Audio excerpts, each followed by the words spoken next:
There's only a few people, maybe two or three, and I rotate them depending on what my needs might be, that I will solicit for readings or that I need readings from.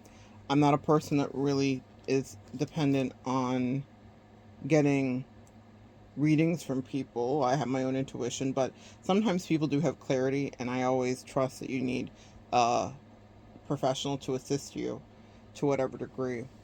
One of my favorite readers had a reading that popped up on my feed, and I don't even remember what. I think it was titled "You Have Superpowers" or something. So that's what drew me in. It wasn't a quote unquote specific love message, not of my interest to any degree at this point in my life, but in it, it became a love message. You know how readings will evolve that way. I know how it goes because I read here too. I get it. So one of the tenets that she proposed is that someone had once been with you, collective, and that they were once embarrassed of you, but now they've seen your glow up, or they've observed you quietly, or they've been lurking on your social media. I don't know. It's going to be different for each one of you. And now they realize you were maybe the catch, quote unquote, the whole time. And they realize that you are divine. And they realize that you weren't on demon time and they were on demon time. And they're just having all these epiphanies. And that was the premise of the read. And I was like, angels, what are we doing here? Because I'm here because this is the title says superpowers. I said, let me see what the superpowers are while I'm chopping some things. Let me see what it is. You know, I was just listening in the background as I was preparing some stuff.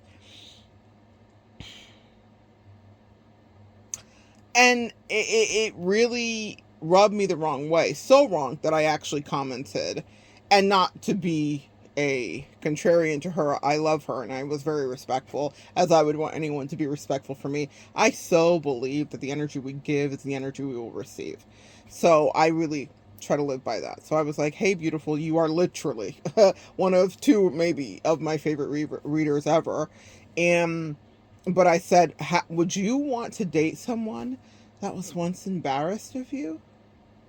And I said, the way that I see it is that, because in her reading, she was kind of couching it as though, oh, this person's about to come back around and in a month or so and whatever. And, you know, and immediately dismissed.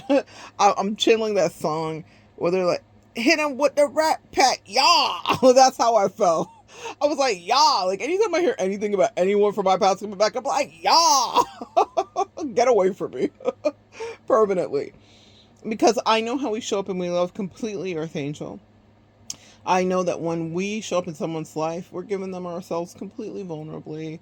And even if we were not their total package, that doesn't mean that we did not have other merit or other things that they couldn't see. And maybe that was the test. Now, that's how I understand it, as I have done my deep dives with clients and myself, is that very often, Earth Angels, we are dispatched in to see if someone's going to be able to override their superficiality. The thing that it always reminds me of is the High Priestess by the Door, or Beauty and the Beast specifically, where it is the High Priestess that casts a spell on Beast because of his superficiality. Literally that. And that means that in my life, God has put me in that position where I was enrobed in what looked like beggar's clothes, shaking my cup of nickels. But really, inside of that cup of nickels was every dream, every desire, and every manifestation they could ever want. It wasn't that I was just going to pour it out on them, but had they behaved properly, God was testing them via me. And that happens with so many of you, Earth Angels, in reality. There have been people that you have expelled out of your life that came in and were tested to see, were they going to treat you right? And they didn't. And now they are out on their ear, looking in the rear, thinking, oh, well, now I see. I imagine you do. Things become more clear when people are no longer benefiting from you. That triggered me, her reading, right? Not in any way of like, we're going to do anything. I left her a comment. I love her. She's one of my faves. That's never going to change. And that's why I was respectful in the way that I did engage. However, I thought this is a great subject matter to chat with you guys about. Let me ask you. Let me posit it to you, collective. Would you ever want to date someone that was embarrassed of you? Would you ever want to go back and date someone that now sees your value, that it took 1, 2, 3, 4, 5 chances, and God knows what level of disrespect they heaped upon you, and God knows what level of trauma they caused you emotionally and mentally. I am so transparent here when I communicate with thee, Earth Angel, because I don't want you to think that any of your emotions are fraudulent.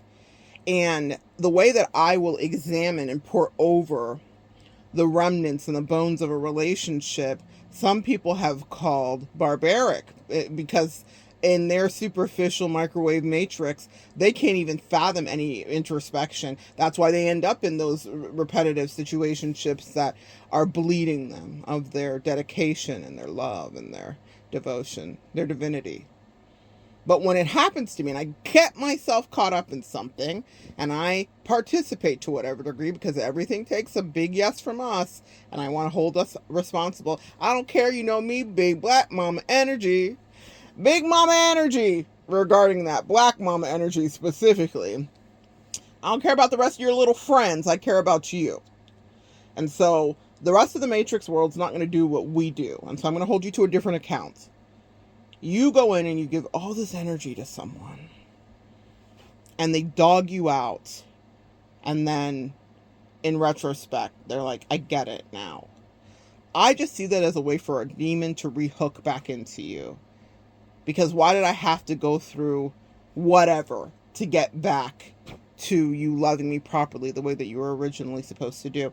I'm channeling Khloe Kardashian, who I would have to say, even though I'm not a big Kardashian watcher, you know, I've seen the clips and the snips like all of you. They're everywhere all the time. They've been freaking everywhere forever. Chris did a good job with that. Should we all be so lucky to have a mother that would invest into us that way, even if you don't like the way she invested. She was like by hook or by crook, and I get it. But the thing about it is Khloe's my favorite sister if I had to pick. I understand Kim always wanted to be the favorite, etc., etc., etc. But I find Khloe is an empath with real humanity. But Khloe finds herself, and maybe I relate to Khloe for this reason too, because she was rejected a lot because of superficiality. She doesn't look like the rest of the sisters. That's often been in about, is she one of the sisters allegedly, blah, blah, blah. Does she have a different father and DNA? Who knows? I don't care. What I know is she's a sweetheart. And I think she's freaking beautiful. I'm a tall girl myself, so I just love Khloe's whole energy. I love that she is a good mama. I love that she's tries to be a good human. I'm not saying she gets it right all the time. I think that our lower natures can get us distracted. But my point in this is that people talked about her like shit. You know, it was always like, she's the least attractive. Now she's very attractive to me. But it's because she did go and get her whole glow up and redo her body. That is the detriment of the Kardashians, is they introduce self-loathing about our bodies where we nitpick ourselves to death sometimes, unfortunately. But Khloe, after she got divorced or one of her relationships ended, or I don't know which relationship it was, because again, I'm not watching the show, but I do remember she had something called revenge body. And the premise was, after a breakup, she was inspired to make herself as the best she can be. Now, I remember the bullying she took from her sisters as a brand, because again, they were everywhere, whether you watch the show or not. And Kim was talking to her, and other people were talking to her like, hey, this is not good for our brand. Our brand is that we're pretty, and you're a fatty, essentially. Khloe struggled because she was always the one that didn't look petite and everything else like her sisters. And so she talks about in some of her interviews or clips where stylists would not have anything for her on the rack when they would be getting a fitting for a shoot or whatever. And so that's why she made it clothing lines, and that's why she is so conscientious, and that's why she is so aware of how her daughter will be treated, Miss True, who is absolutely beautiful, because she knows that she will have her genetics too, and she does not want her to hate herself the way that Khloe went through. And my heart breaks for Khloe because I relate to Khloe and relate to what it is to feel like a sausage in a dressing room trying to get into something that doesn't fit me because I'm a teenager and my body is not everybody else's body. So I get it. I have my own history and my own lifetime of that, but that I have been a plus size woman up and down, minus maybe 150 pounds, up and down throughout my life. Like Luther Vandross, who went up and down throughout his life. Like Oprah, up and down. Oprah's got it now. But up and down and up and down, and it affects you. It doesn't matter how successful you are. It doesn't matter. And so I'm going to speak to this. You may have had someone be embarrassed of you for a different reason, but Chloe and the Revenge Body and the new season is something that's very interesting. Even when Chloe got her body done, because she may not have done, I think, as much therapy as might needed to be done, she still ran into people that were dogging her out. She was fine to me. I was like, Chloe, you're gorgeous. You're a beauty now. And you still chose to get with Tristan Thompson, who was literally on a date while you were in labor, causing you further distress while you were preeclamptic. You know, Chloe's been through it. I just really love her. I don't, again, not a big fan, but of the show itself. Like, I'm not watching every episode. I don't know the lore. I don't. But I know enough because her life ended up being so public because of the men she dated. Lamar Odom, who she saved and who treated her like ish. All these people that just didn't give her the best. And I think her own self-esteem had a lot to do with it. Not that her self-esteem made them not treat her well, but I think it was an effect, a ding, a hit on her self-esteem each time that someone was mean to her, or each time a stylist like giggled like, we don't have anything to fit you, Chloe. She's from one of the richest families, now one of the literally most known families in the world, not just our country, in America, and she was getting treated shitty, and there were ways to solve that. They have money. You know, if I'm going in to get something off a rack and it doesn't fit me, then that's between me and my mother. She had infinite resources that they could have had things tailored for her, sewn for her, created. And she still could have been absolutely beautiful. Anyway, she found her way, and I love that for her. But how dare Chloe double back on people that were like, you're not good enough for me because I'm embarrassed for you. The audacity of that. And so when that reader was reading, I just thought, no, we don't double back. Even if now they get it, I think that we were a catalyst to help them evolve through their superficiality. I have dated several people who I knew were struggling with being, not immediately did I understand that. I went in thinking like, oh, they like me, they know what I am, they know what I look like, they've seen me in person. I've never been a person that was like, I'm not going to get my back blown out because of some fat rolls. That's just me. That's why I'm very comfortable in my sexuality from every angle, because men or women, I've had no problem. It doesn't mean that people didn't have their own internal issues because of their superficiality. Now, here's what's funny. When I withheld my sexual energy in the last several years, meaning I refused to really connect, or connection wasn't happening on any level, or maybe sometimes I wasn't really attracted or they weren't attracted, whatever it was, I withheld that energy out of just my own spirituality and self-respect, because I really understand now it's different. We don't give ourselves away to everybody because it will deplete us from a sacral perspective, right? So God would intercept it. Even if I wanted it and they didn't want it, or they wanted it and I didn't want it, whatever was happening, God was protecting me from sharing energy with people that would eventually end up making me feel yucky. But one person in particular that I dealt with, I was like, why are you treating me so crazy? What was so funny is, though I am my size, and it's not that I forgot, y'all. I'm trying to figure out how to explain this. I knew that she knew what size I was, and she was all like, oh my gosh, I'm so into you, and I'm such a fan, and all this stuff. And I was quite perplexed at her behavior because it wasn't until the end of it, and in some certain circumstances, that I was like, wait, is she embarrassed of me? That was new for me. Because I date people and I'm like, what you see is what you get. It is what it is. And I know that I carry myself well. And if you're not into it, I prefer for people to just be like, oh yeah, that's not my thing. I once remember I had a client, and he was a very, very, very wealthy man. And he was, as wealthy people can be, he was very caught up with his extracurricular activities. A Caucasian man, older, in his 50s or 60s.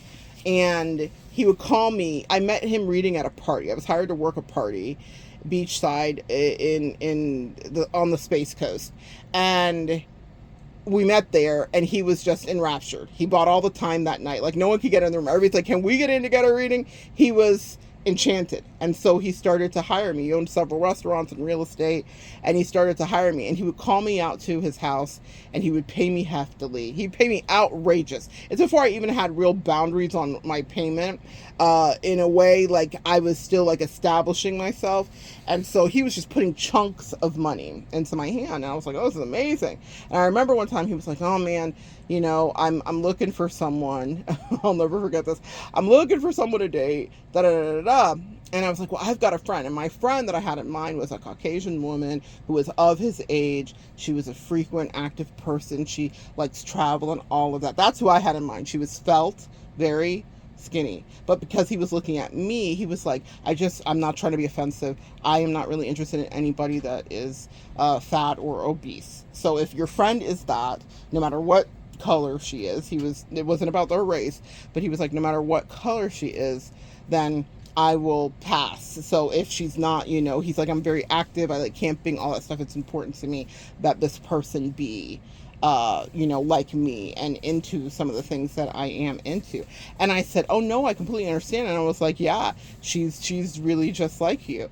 But I remember that moment because I like people that traffic in honesty. So that was so refreshing to me. I was not offended at all. He wasn't mean to me. He was just stating his obvious preference, which we're all allowed to have and all allowed to exist in to any degree. We're all allowed to like what we like and not like what we don't like and move on expeditiously. I revere people that hit me with that level of integrity and honesty right away. So that was not a foul or a flag on the play. I was like, oh, no problem. Yeah, she is. She's thin. She's Caucasian. I think you're going to like her. I think she's a good fit for you. In any case, I wish everybody led that way. He was a businessman and he was very honest. And and when we met the next time for the reading, he was like, I hope you're not. I was like, I'm not offended at all. I mean, I wish all the world were that real and that raw. Like, honestly, like, no problem. I totally get it. Just because I'm this doesn't mean you have to like it. And also, I wasn't offering to date him. I had a friend in mind for him. My point in saying that is not everyone's going to hit you with that level of honesty. And people will mask it maybe because I don't know why they mask their embarrassment of whatever it is. For me, obesity would be the thing because that was my cross to bear. You may have another cross to bear. Maybe you were different in a different way and people treated you differently. Maybe people judged you and were embarrassed of you because of your spirituality. I've had that too. We have definitely crossed a lot of things in my lifetime. So I've had that too. But maybe people were embarrassed of you because you were odd, you were weird, you were quote unquote a nerd, and that too. Whatever it is, a black nerd, whatever it is was your thing that maybe their social circle wouldn't accept or wouldn't get. And it was a curiosity and people didn't understand it and they couldn't see. But the point is, you had to find how to be happy with you. I've been in this body all of my life, guys.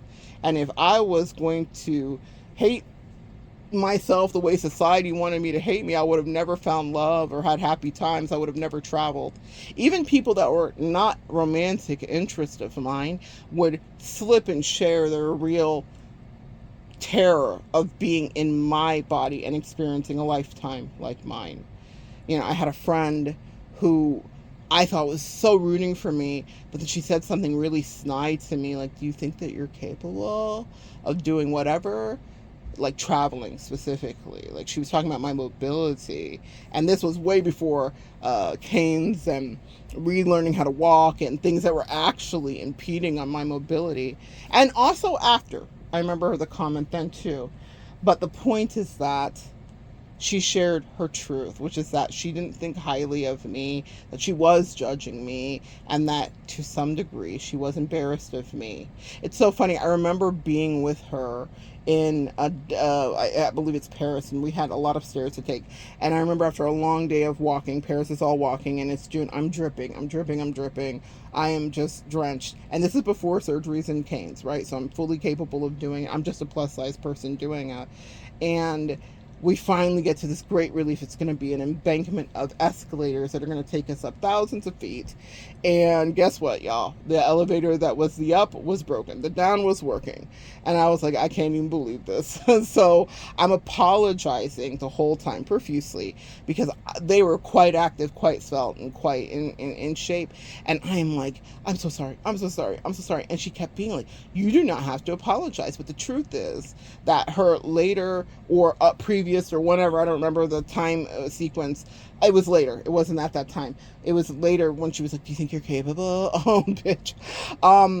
When that came out, I was like, remember back then when you were like, you don't have to apologize to me with every step, literally, that we take. I don't think I was doing with every step, but I was just like, oh, go ahead, I'll catch up to you, whatever the case may be. But the truth is, I was reading intuitively, correctly, her frustration with me. And that's why I vowed that I would never step into another level of travel with her to any degree, but that I would travel and that she would see. Oh, yeah, I'm capable of it. Even if I got to take my time, and by the time I was figuring it out, I might have had a cane and I might have been slow, but it's not a vacation that you and I are going to go because I know what you really feel.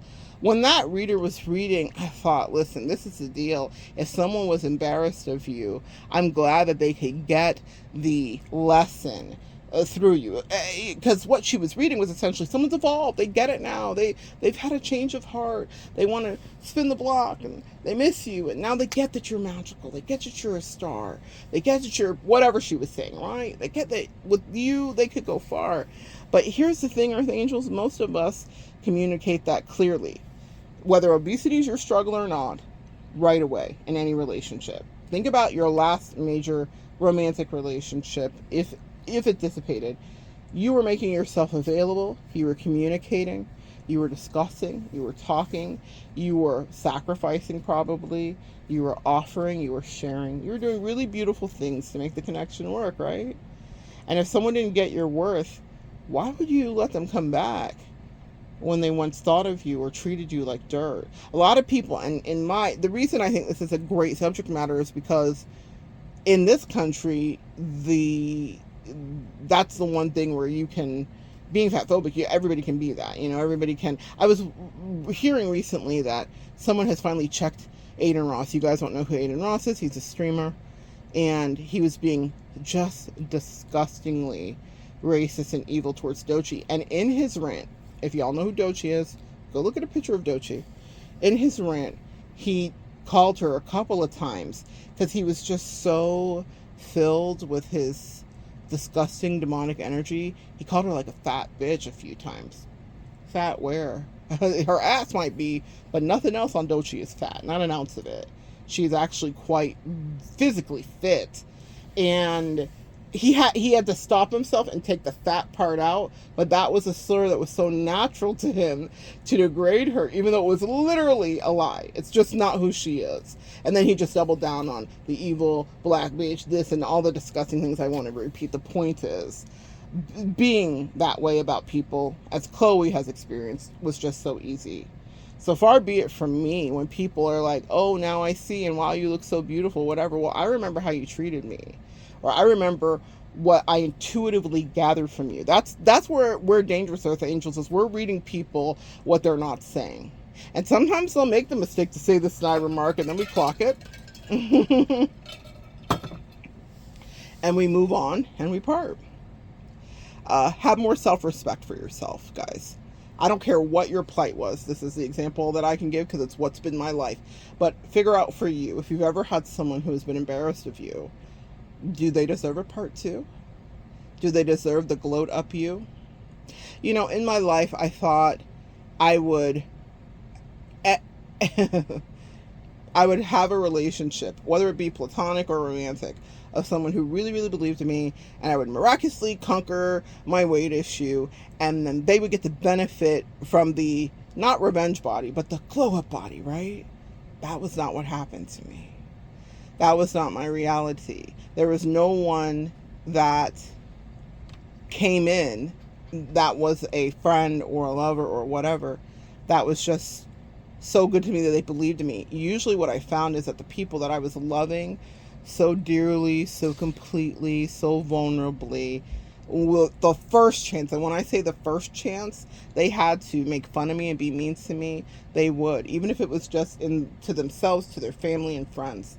I had a best friend many, many years ago who was also my twin. You guys have heard me chat about her. But one of the things that really disgusted me forever and ever and ever with her was I just loved her. I didn't think anything of it. She'd seen me lose weight. She'd seen me gain weight. She'd known how people were cruel. She listened to me. But I remember she came down to visit me, and I picked her up, and she had booked a hotel, and I live in Florida, and she had, here in Florida, especially in the Orlando Disney area, a lot of the hotels are like just very old school. So some of them, if you book them, and she was booking something cheap, I don't think that she had the funds at the time. She booked something where it had steps, right? So it didn't have an elevator, didn't have an inside, or it wasn't like some of the more fancier hotels. So we had to go up steps, and I was helping her carry her luggage up the steps. And God repaid me with that later, with people that would carry my luggage too, when I was not capable to do, and not because of my weight, but because of my injuries and other weird things. Or it would have just taken me longer. But anyway, I'm helping her carry her luggage up, and her son are going up the stairs.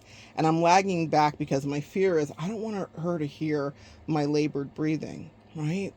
And that embarrassed me. Even in the last year, when I was dealing with this thyroid growing in my throat that was taking over me, I always felt myself wanting to be like, guys, this is not just obesity. Like, I have something that I didn't even understand until I saw it out of me, what I was dealing with, what a beast I was up against. Really, 40 times the normal size is what they removed from me of a thyroid. But people that were looking at me are just going to assume, oh, she's obese, she can't breathe. No. Yeah, that affects things too. But in that time, I was not my size that I am currently. I was probably smaller, but I'm still obese. I had none of the medical issues at the time. This was so many years ago. And I remember lagging back because now I'm like flashing back to bullies and all that stuff. And I'm like, I don't want her to hear me, like heavy breathing, because I have a feeling that, it just was a trigger for me. I didn't really think, because I loved her so much, that she was going to be mean to me, but I was wrong and my instinct was right. So I lag back. I'm like walking slower so I can kind of like catch my breath, And when I finally catch up to her, she's like, are you breathing heavy? And she starts like actively in front of her son, this woman that I just love so dearly, being really mean to me. Literally, I just picked her up from wherever she came in from, off of whatever transport. And I'm trying to help her and be of service to her. Oh my God, what a dick she was to me. I will never forget that. I remember other things that happened with her where she couldn't wait to dogpile in with other people that didn't understand my magic or our friendship. And they are superficial. And she was too. She was definitely superficial. I was a challenge. I was literally her high priestess by the door in Beauty and the Beast. She was Beast for sure. And what a piece of shit she was. And so, anyway, she ended up in her fate. But the point is, the piss she did take. She was not protecting me. She didn't love me. She wasn't like, I'm rooting for you. No matter what she said in her happy, sweet moments, she had nice words for me. She was kind for me. I know she loved me in her own way. But the ability to resist making fun of me if I had an injury or if I was breathing heavy or whatever was not something that she could walk away from. I remember in the beginning when I had zero self-esteem, just some things that my angels filter into me now, that I'm a different person completely, and I just would have never tolerated it. In the very beginning of this dating, there was this like gay guy that was like obsessed with her, and his name was Clint, and he was such an anomaly to find in Alabama because he was so gay, and he was this little gay guy that was very rich and wealthy, big old southern accent, braces, I'll never forget him. And he had befriended her at some bar, and he was quite superficial, and when she, you know, energy is really shared. And what I realized with her is that she was not her own person. And so whenever she was, or maybe that was who she was, but when she's around people, she easily, not everybody, but she easily was like, man, the bus, I could live under it. I could fix it under it. I could polish it. I could paint it. She was throwing me under it at any time. She was such a terrible friend and such a terrible person. I'm not just saying that to talk shit. Like, now that I'm so far away from it, I'm like, oh my God, you hated me and you were horrible. You were a horrible friend. I don't, anyway. But the point is that I remember her, and this is weird because remember, this is my twin, so we had a complicated relationship. Sometimes it was romantic, sometimes it was platonic, whatever, whatever. But this is when we were lovers. This is when we were actually dating for the short time that we did. And I remember her saying, like, I'm the pretty one, you know? Like, I'm the pretty one. Like, something was happening where we were going out, and Clint had said, like, for her to come or whatever. And she was like, yeah, I'm going to go. I'm the pretty one. Like, he wants me to come. I'm the pretty one. That's obvious. So, my angels are funny. They have a sense of humor. God has a sense of humor, because what happened was we were in each other's lives for a very long time. Long enough for her to see the tide turn. Where people were uncannily attracted to me, even if it was inexplicable because I was still obese. And she got to watch it in real time. People be attracted to me. People want to talk to me. People not give a fuck if she was there or not, because they were there to see me. No one came to see you, Otis. If you know, you know. No one's here to see you, Otis. And that's how the angels will help you glow. It's not that I had a quote unquote glow up. It's that they wanted her to have full circle recompense for being fucked up. Truly. They were like, in real time, for all these years you take it for granted, this earth angel we placed by your side, you dumb beast, we will now let you see that people actually think it's her that's pretty. Wow. We love a good lesson. We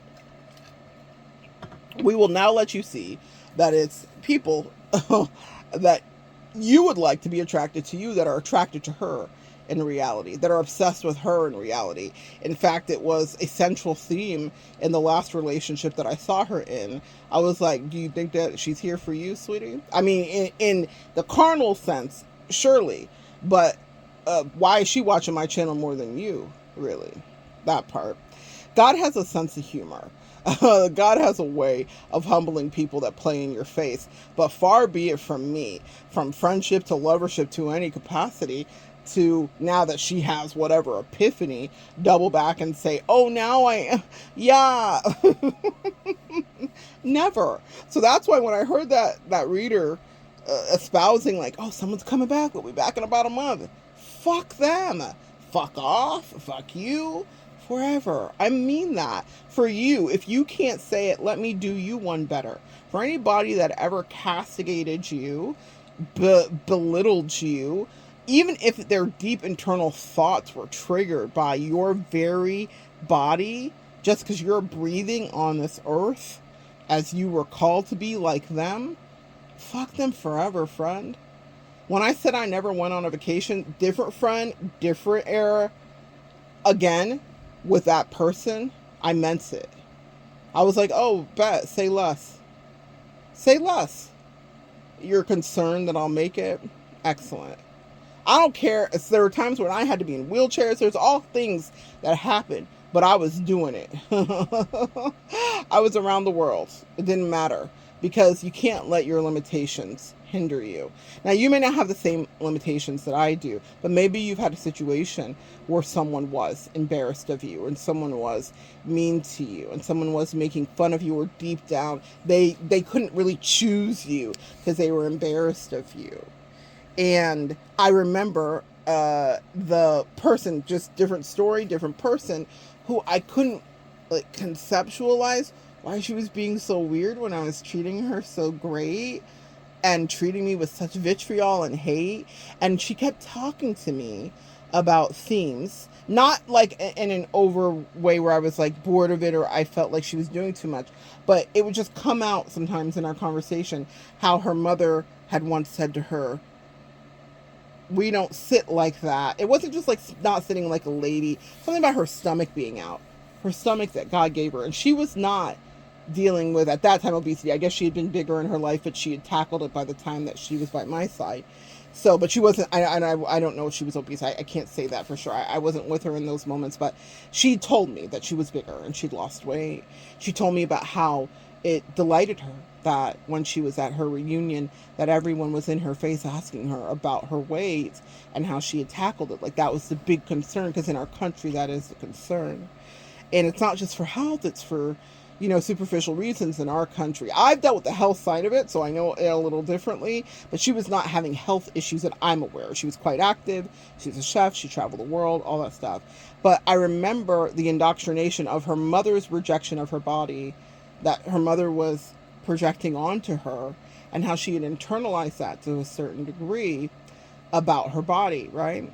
And so when we were having situations, she would like, there was something that she'd said to me that was like about that moment of recognition, like, oh, I guess I don't get to have my stomach out. And she liked waist beads and all that stuff. And I'm like, well, I bought her waist beads at one point. And I was like, why don't have you look great. What are you talking about?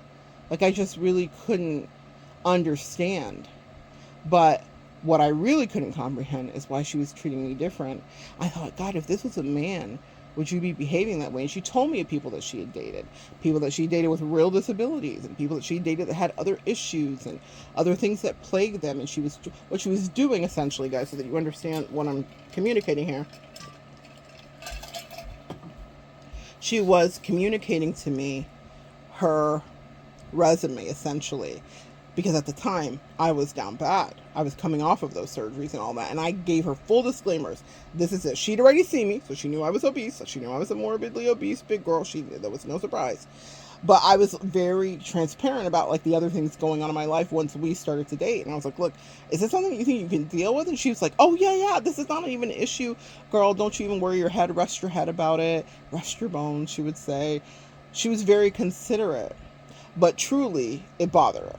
And because how I behaved with her, meaning how I lavished her, treated her, and really loved her in the highest form and the purest way, I was like, why is she playing in my face? Now, maybe it's just because she liked to play. She had told me that she had taken other people through there. She had been manipulative or, given guys the runaround. Like, we talked in friendlier terms, right? Not just about our relationship, just getting to know someone, right?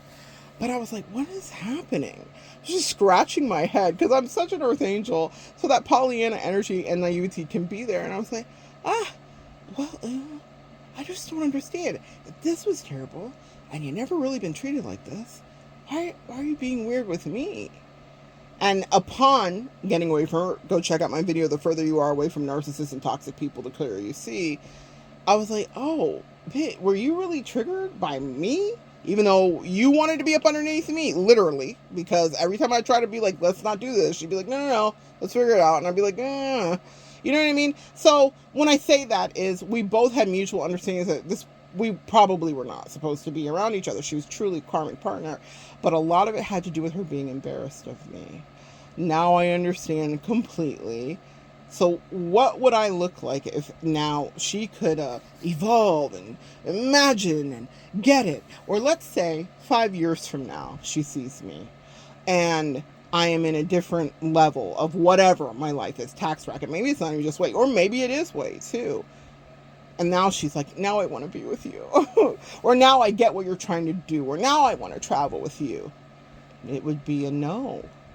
Because there were plenty of chances in our relationship for her to let go some of her artifice, her pretense, and her game playing. But that's not what she wanted to do. She was heavily influenced and not autonomous in the way that I thought she was. That was the greatest disappointment, is that she wasn't her own person. She was literally tethered to her mother in a way that was uncomfortable for me, and would be uncomfortable for any man or woman, obesity or not. No one's dealing with that, not by a long shot. But that's not something she wanted to hear. She didn't want to hear how her mother's fears and whatever were going to affect whatever the case may be. But just because she now has a second look of it, does that mean that we should now return back because she wants to to date me again, or that my twin now evolved and is like, oh, now I get what happened. Fuck you. I was there as your real friend. And I was there with my insecurities and my stagnancies and my honesty. And you were like judging me. God tests people, man. And even if you are arrested, because not all of us deal with this, like sometimes it is a trigger for people. But I'm looking for good humans that don't need 14 chances to figure out how to love me properly. You know, I have a friend, platonic friend, and we visited when I was just so sick. We've actually pinpointed that that's probably around the time that my thyroid was starting to really grow because I couldn't breathe. And so I go out to California to see her. We go camping, and we had talked about, I'm a Girl Scout, I'm camping, I can pitch a tent, I can bake brownies, but I just was not. You know, the irony of that hating ass friend that was like, are you think you're capable? Well, my lungs weren't capable. The pulmonary embolism that I didn't know I had wasn't capable. My thyroid wasn't capable. It wasn't just the weight. So we do all this stuff. We go camping, we sleep in the tent. It's ice cold. The way that this girl took care of me. Earth Angel, I always talk about the Earth Angel stimulus package. Here's how it works. When people are good to you and they treat you like they understand your worth the first time, it's nothing but up for them. They can manifest anything that they want, friend. They can have anything because they are living in a level of authenticity with you, because they're not judging you, because they're not being weird with you. I think about if I was because the person that I was seeing was always so scrutinizing of me, and I realized that she was always nitpicking me because nitpicking is an energy that she was familiar with. That and silent treatments from her mom. It reminded me of that thing, you know, with Debo, where they're like, when Debo's coming, I'll be quiet, or like I'll be quiet, but when he leaves, I'll be talking again. That was exactly her with her mother. I was like, where's your backbone, friend? Where's your backbone? And that's okay. I'm not here to separate anybody from their family. Stay in your codependency forever. Let it be Grey Gardens. I salute you if that's how you want to do. But I remember the juxtaposition of, and it doesn't mean, and I want to be so fair here, that she wasn't conscientious at times and careful, or say like, let me go even see the distance of how far this is going to be, because this is when I was actively on a cane, whatever the case may be, on a regular basis, not just sometimes, right? And so I remember us being on a date somewhere.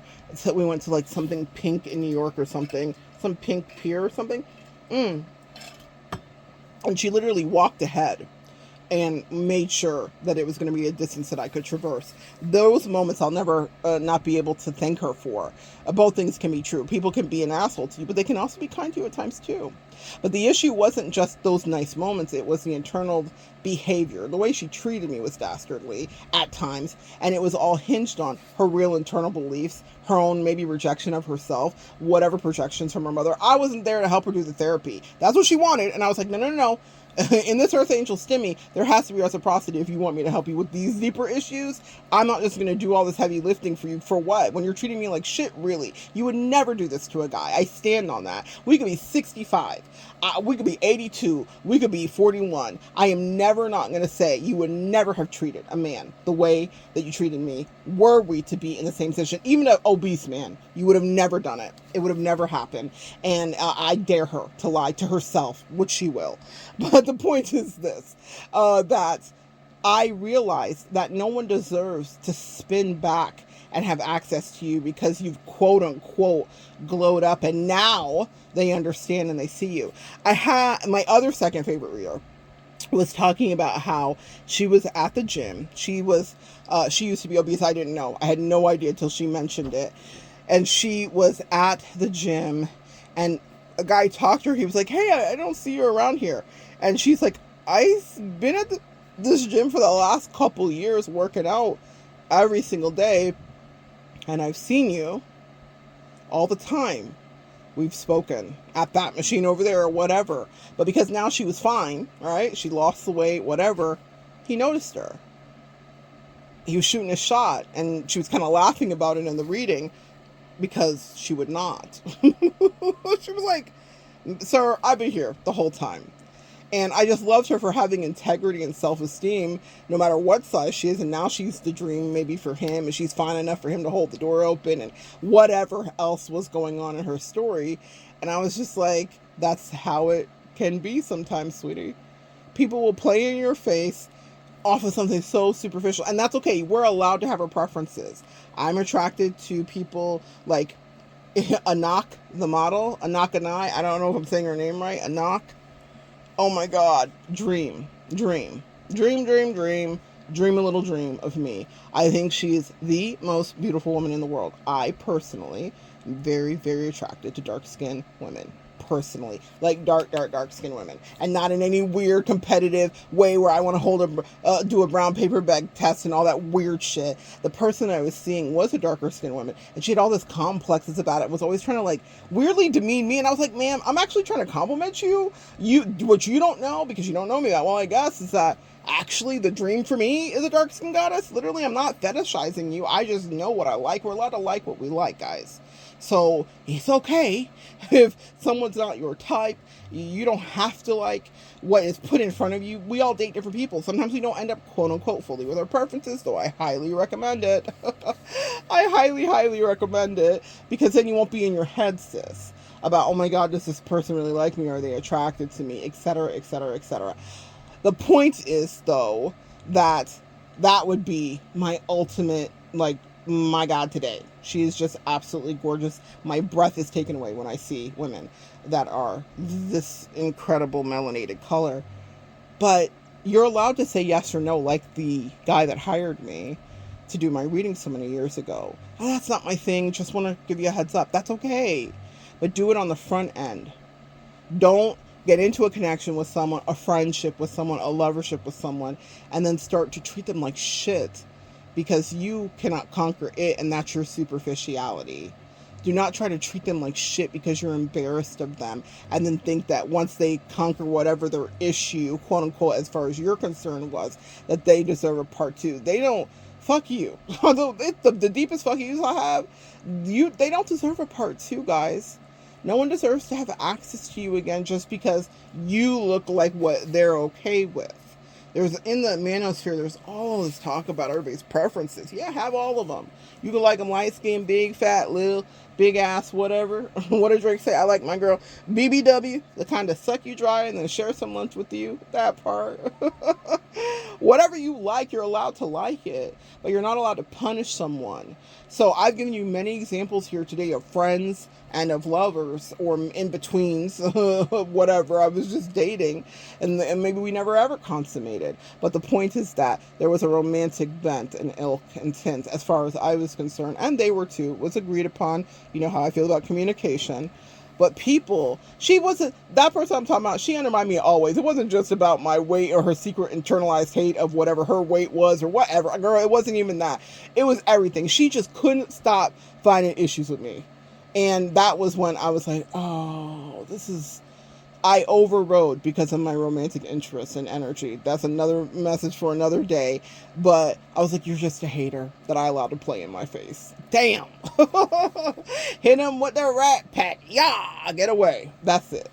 But it was such a powerful lesson to me because I was like, wow, why is she treating me so differently? Now, I remember when the friend was mean to me, and I remember when the other friend was talking shit, really, because she's terrified of an ounce of weight. All these women were people that would actively talk about whatever poundage they would go up and down. And I once had someone talk to me, and she said, you know, I was taking my goddaughter out for a tea, and I had a friend with me at a time, and she was like, oh man, I gotta lose this 5 to 7 pounds.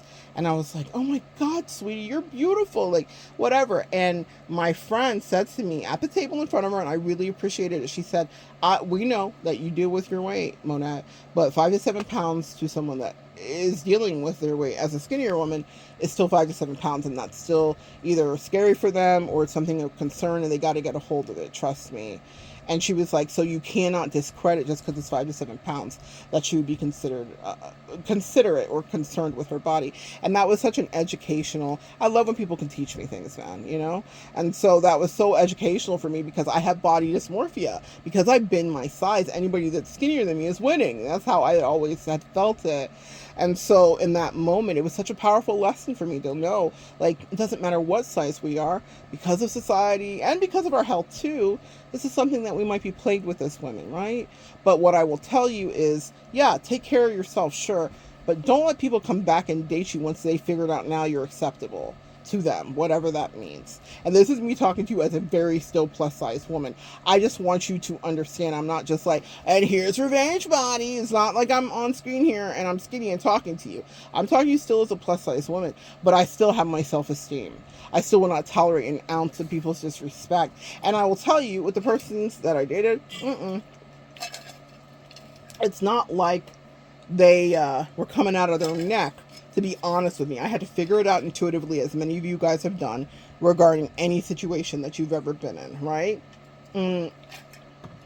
They weren't being honest with me. I was using the context clues to piece together why I was getting the shitty end of the stick, why they were able to do things with other people that they wouldn't do with me, and why they were playing in my face for it, when I was really being incredibly gracious, kind, and generous, really. I diverted from that sweet friend that took such good care of me.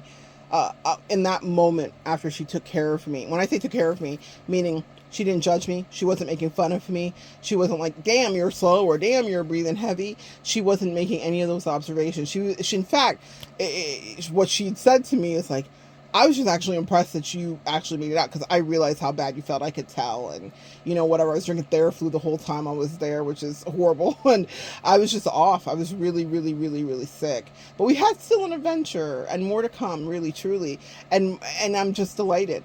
But what I loved is that my angels juxtaposed people that were treating me like shit when I was giving them nothing but love, and people that weren't really sitting in a place to judge. They just wanted to be my friend. They didn't care about what I looked like or what I didn't look like. They weren't trying to pick apart every single thing that I was doing that was wrong or right. That person I saw was picking apart everything, not just the physical things. And I know that's hard to comprehend. It was everything. Every single thing I did, nothing was right. She found fault with everything. And turnabout's fair play. Because I saw a lot of things that were faulty too, in a much deeper way. But that was not my job there, to excavate her every problem that would cause her to be dismayed. My job was to love her and to show up and be honest. And that was an opportunity she lost. High Priestess by the door, same story. She reminded me a lot of my twin. I think that was some unfinished business, karmically and metaphysically, that I was taking care of, because I'll never deal with my twin again. So my angels were like, we need to clean up on all 10 before we move you into your land of milk and honey. Before we shoot you through this next portal, you need to deal with someone who's treating you funny. That's very familiar in a way. And so I remember those moments. Those are things you might have yourself deal with, whether it is from weight or other things. I've had narcissists be like, remember, I'm the smart one. There are so many people that always seek to humble me. And that's the word I would use for that person specifically, is she was always trying to humble me. And people, let me give you the psychology of this outside of anything that has to do with obesity. When you're dating someone and they are always trying to humble you, especially a guy. So, okay, let me just put it this way, or I'm going to use it from dating. Hold on, let me plug up here. It's hilarious. This is definitely a message relating to her. Anytime I plug in my phone while I'm doing a message and I'm talking about her specifically, I'm like, oh, okay. So she would drain the fuck out of me. But what I'm going to tell you is this. Men will neg you to put you on their level because they can't handle you, sis. And I found her, ironically, to be incredibly male identified. And in as much as she would be like, yeah, you don't get to say that about me. Yeah, I was right. Because her behavior, it was like she just studied Manosphere podcast. She was doing things maybe that were done to her. Maybe that's how it happened. But she was very much like, I am not of your ilk and caliber. She knew exactly what it was. And I'm not talking about in a mean way. I'm just saying it is what it is. And so she was like, well, I'm going to find what I can bring you down about. And then try to whatever. So she was just always, when I say nitpicking, it was, oh my God, are you wearing nails because you're insecure? All of a sudden she was wearing nails. By the time we were closing out, she was gifting me stuff to do nails so that she could validate that now this is what she was going to do. Because what's a destiny swap? if you can't try to be you, she was like, are you insecure? Is that why you wear makeup, bitch? Are you fucking kidding me? I was a tomboy with an afro puff that wore no makeup till I was in my 30s. I like who I am. I like what my skin looks like. That's why it's good. I like what my hair looks like, whether there is a piece of hair sewn in or not, whether there's a crochet or not, whether there's a wig or not. I love what God gave me. I took a long road to understand that I am in fact pretty. But it seems like the world would agree with me. And also, for haters, God has a funny way. She was a real hater, man. So God would have her in position to observe me be treated incredibly well, complimented, and whatever. Pictures taken, people stop us wherever we went in the world, and we were around the world at times. And that was my reality. See, I like my life. I like myself. I even had to learn to like my size because I said, well, what if this is the only size I ever am in my life? Even though I've gone up and down, what if this is it? And I had to be okay with me, sis. But she would always come in with these hating ass destiny swapping type shit. Like, are you insecure? Is that what it... No. I just like this. I figured out a new skill set. And she ironically wanted me to do her makeup, and I did. I even bought her makeup. I did all that stuff because I'm not a hater. And because I was missing it, honestly. God protects me sometimes in my little bubble of innocent Pollyanna energy, truly. Because in the moment, if I were to have figured that out, maybe I would have crashed out differently. I figured it out as it was happening, but what I mean is if I would have really internalized that she was just a hater, I wish I would have just sooner. I would have just got away from her. But the point is this. That's how people will do you, and that's what men will do. It happened to be that it was a woman doing it, but the point is that's what men will do to you. They will see you, and they'll be like, you are outside of my tax bracket, energetically, just energetically speaking, and then they'll try to find a way to demean you in whatever way so that you're like being like, what's happening? It's called negging, specifically. Out of all the people in my life, I've dated men, I've dated women, I've dated older men, I've dated cougars, women. I've dated everybody. I've dated younger people, whatever. I've dated people of my same age. I stay away from the younger people. But she was the most unkind to me in those ways. I've never really had that experience before. That's why it was so perplexing, because I'm a pattern recognition person. So I was like, yeah, I've had people be mean to me, and I've told you the stories, but I've never had someone be both considerate, let me go see how far it is, and then also treat me like shit. Both things were true. So it was an interesting juxtaposition, but that's what men will do to you. Any of these women countering Manosphere podcasts will tell you, be careful of those people that go out of their way to neg you. And a lot of women that are just talking about platonic friendships where they've had dastardly encounters will tell you, this jealous girl sidled up to me, and at first it was like, I love your energy and I love you, sweetie, but really they were hating on you completely. Or they wanted to be close enough to dismantle you because they are not able to withstand being proximal to you. One of my favorite teachers talks about this regarding the Beyonce effect. She says, all of you guys think you want to be friends with Beyonce, but if you were up close to her every day, she would wreck your insecurities, because unless you are grounded in who you are, the way that Beyonce carries herself or lives day to day would have you doing the thing that people do, which is terrible, which is comparing. And comparison is a thief of joy. And I never heard a statement more true. She literally nailed it with that. And whilst I'm nobody's Beyonce, Earth Angel, you need to understand this about you.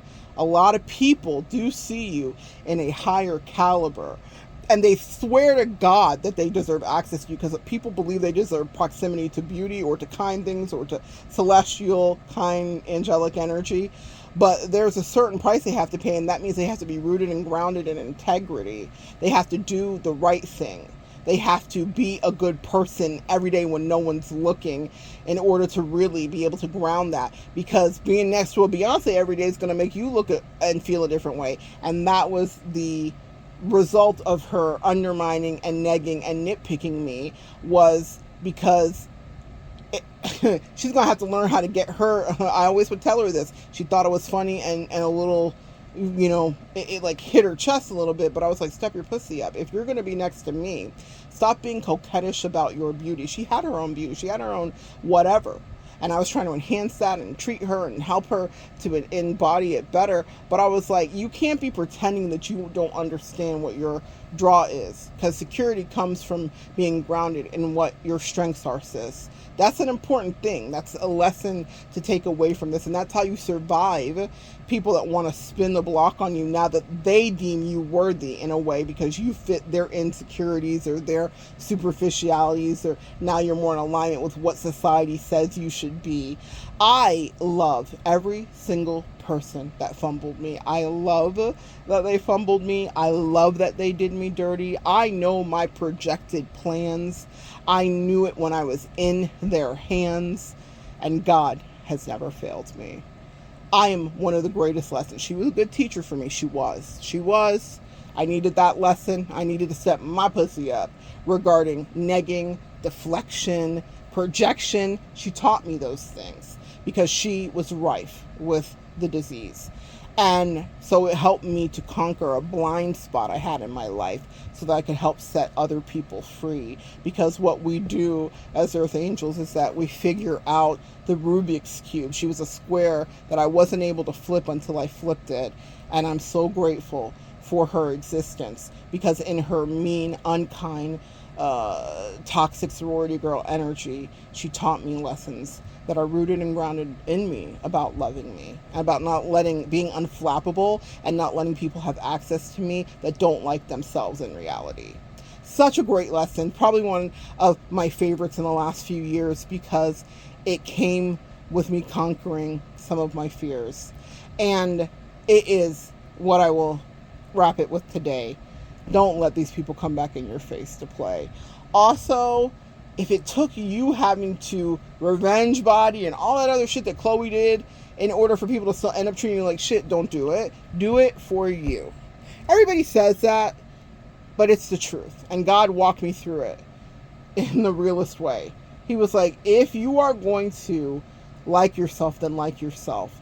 And he tested me with these people, many people, not just that person, not just other friends that I told you stories about, but he tested me with people now, because he said, where I want to take you, you need to be able to see that there are sharks like this. You need to be able to understand what you're dealing with, sis, so that no one could come in and topple what you've built or attach themselves or say that they were a quote-unquote kingmaker when they can't build themselves to any degree, or they're struggling with their own insecurities. And I will never make fun of someone for struggling with their own insecurities. I knew what my twins' insecurities were. I knew what my friend's insecurities were, who was asking if I was capable. I knew how she was triggered by weight, her own too, even though she was in great shape. I knew what this person's insecurities were in a way that I don't think she really understands. I probably understand things about her that she can't articulate, because that's my gift. And that's the benefit of being with an Earth Angel. But you have to be respectful of it, because I'm not unlocking anything for anybody that is being literally disrespectful and negative to me. And I certainly am not spinning a block because you now deem me, worthy. It makes me sick. Mufasa. Now you deem me worthy? I was worthy when I was with you the first time. I was beyond worthy. In fact, you were on borrowed time. That part. People don't really understand. And I think of Rihanna. I don't know why they're channeling this to me. Whoever dated Rihanna before she was Rihanna and now she's Rihanna and Rocky, I love them together so much. My God. What a couple. What a couple. What a man that loves his woman. Rihanna's always been beautiful, but he didn't need for her to be a billionaire for him to decide, take me through there. He was trying to get at Rihanna from the beginning, before she had the billions. She was always a star, but he believed in her. Maybe he didn't even understand how far she was going to go. Love that couple. But I think of everybody that's ever dated any celebrity or anybody that's ever had their revenge body or revenge life or revenge career. You fill in the blank for what fits for you. I think about those people and the people that curbed them and that disrespected them and that couldn't see the vision, truly. And that's not for everybody to see the vision. That's why Beast was tested. And he got it later. But you have to now go through all kinds of spiritual, metaphysical hoops and portals without someone holding your hand energetically. They don't deserve a part two now that they deem you worthy, guys. You showed up and you probably gave them the best ride of their life, whatever that means for you, to whatever degree. I am proud of myself in any one of these relationships you hear me talk about. I showed up fully. That's why I am grateful to be free of people that were so easily swayed by their own superficiality or others. Sometimes people have been mean to me because other people told them they should be. Why would you want people like that around you now that they finally see? Because they will do that to you again. God was protecting me from myself, from other foes and potential future fake friends. He was showing me what it looked like. I had a master class. He showed it to me. I talked to you guys about this via the air signs. It was Aquarius, Libra, and Gemini. I dealt with, but the Gemini wasn't one Gemini. It was several in a row. Boom, boom, boom, right away. I was dealing with major lessons, boom, boom, boom, of people that were just shitty. Just terrible people that cause chaos everywhere they go. It's laughable now. When you escape, it's always laughable. Jesus Christ. But the point is that it was a class that enhanced my life. I love learning. You know, I'm here as a teacher, but man, I love education. It's my favorite thing, honestly. God takes me through there with these people so that I can give you this information. Learn from me, if you can. Have self-respect and stand on your own plan and know that people don't have to see your final outcome to know that you are magical as fuck, guys. That you change lives, that you help people, that you put stars in skies for many, that you are a guiding star for so many, that you're a healer, that you're an up-leveler, that you're a financial balancer, that you're a good fuck but a better lover. I know who I am at any size. And that's why God allows me to have what I do. Because even if people have rejected me from what it looks like, God knew the inside of me and the truth. He also knew where he was taking me, and he was testing them honestly to say, are you going to go with my good sis? This is my earth angel that I gifted to you. Will you take care of her, or are you going to try to pass on your complex, your insecurity, your shitty behavior, your bad habits, your lack of spiritual hygiene? God will not have it, guys. So think better of yourself. I don't give a damn who comes back in your face in 2-5 years. I don't care if it's because you lost weight or because now you're at the financial status they feel is acceptable for you or them or whatever. Whatever the case may be. I've had so many people reject me for so many different reasons, all of which God handily fixed. Right, probably in front of them. Like, oh, you were judging her for this, but she actually is my daughter, and in whom I'm well pleased. That's a Bible verse. And she's run a good race. And so you thought she wasn't good enough, so I'm going to bless her in your face. And that's exactly what the scripture is about. When God says, I will set a table before you in the presence of your enemies, that person was an enemy. The friend was an enemy. The besties, twins, all of them, enemies to a certain degree. They were people that when push came to shove and when I really needed them, or I needed them to just give me a modicum of honesty like that entrepreneurial man. You don't have to like me. You ain't got a lot to kick it, but just move with honesty. That was the test for them, and they failed it miserably, and that's okay, but they don't deserve a part two now that you are acceptable to them in some kind of way. Fuck out of here. All right, the games people play. Come back and join me next time, guys. We'll continue to evolve together.